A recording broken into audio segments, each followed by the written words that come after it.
Voters in Ohio took to the polls today to cast their ballots in a number of primary races. One of the most closely watched contests is the Republican primary for the Senate seat being vacated by retiring Senator Rob Portman. It is considered an early test of former President Trump's influence over voters in the midterm elections after he publicly endorsed J.D. Vance last month. But it's not the only primary happening in the state. Incumbent Republican Governor Mike DeWine is facing a few GOP challengers. And on the Democratic side, Congresswoman Shontel Brown is in a rematch against former state Senator Nina Turner for the 11th congressional district, which includes Cleveland. Turner was just endorsed by Congresswoman and Liberal Squad member Alexandria Ocasio-Cortez, while Brown got the backing of the Congressional Progressive Caucus PAC, which riled some on the left. I spoke to both of them about that. I'm not sure why it would spark backlash because, again, my voting record is one of the most progressive in the entire congressional body. And so I think that those folks that may just need to get to know me a little bit better. People are co-opting the word progressive. Now, we got a lot of Pinos out there, Nicole, a lot of progressives in name only kind of thing. But the CPC has to deal with that. CBS News Chief Elections and Campaign Correspondent Robert Costa joins me now from Ohio. Bob, let's start with the GOP Senate primary. We know J.D. Vance got a boost in the polls when former President Trump endorsed him, but the race is still competitive. How did it get down to the wire? Good evening from Cincinnati, Nicole. Good to be with you. This race is a toss-up. J.D. Vance has the endorsement of former President Donald Trump, and that has certainly given him a boost in the polls and with voters. But so far today, we've been at the polls, and turnout has been relatively low. The energy is there for Vance, but not in a way that guarantees victory. We're also keeping an eye on Josh Mandel, the conservative former state treasurer, and other candidates in this race like moderate state senator Matt Dolan. They all seem to have a shot at this point in the evening. And speaking of Matt Dolan, he stands out as the only Republican embracing the legitimacy of the 2020 presidential election. How is that playing with voters?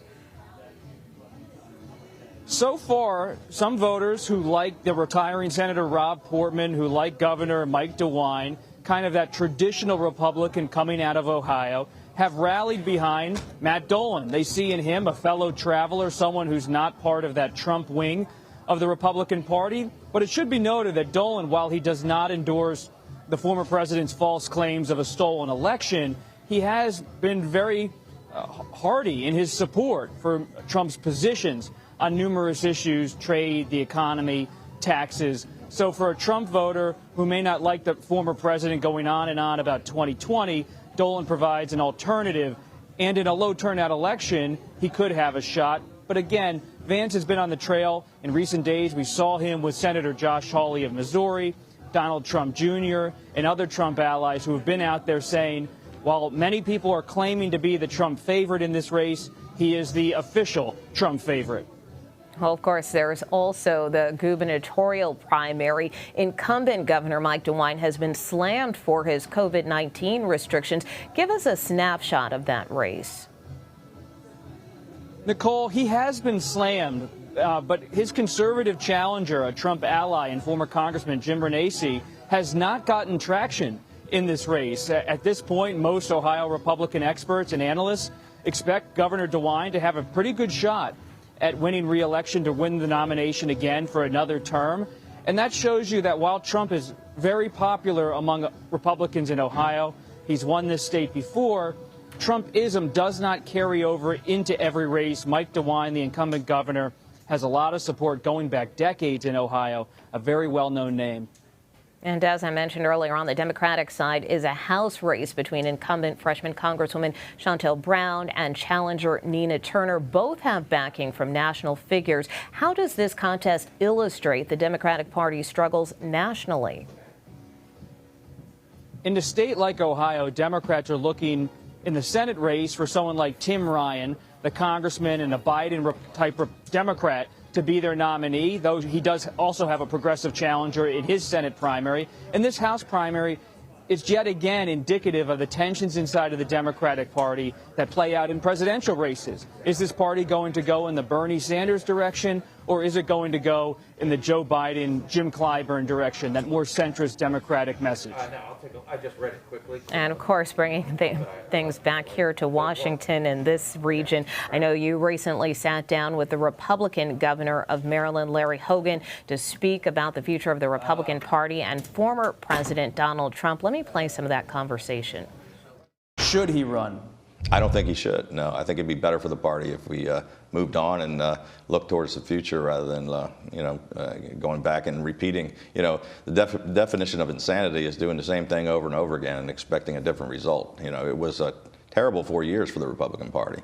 We lost the White House, we lost the Senate, we lost the House, we lost governors, we lost the state legislative bodies, and I want to get back to winning again.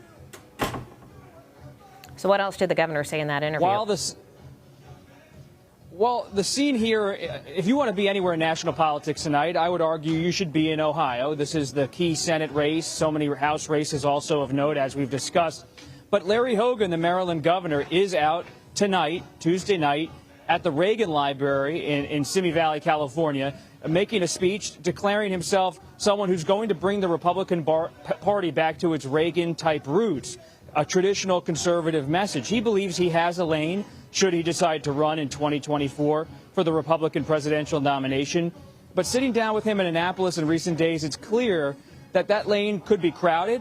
Former New Jersey Governor Chris Christie, New Hampshire Governor Chris Sununu also mentioned as more centrist Republicans, conservative, traditional types who want to run. So Hogan's getting out there early, trying to get his name out there. We'll see how it goes. 2024 is a long way away. It is, but it's also right around the corner. But for today, we're going to focus on the results tonight. Bob Costa, thanks so much. I know you'll keep us posted.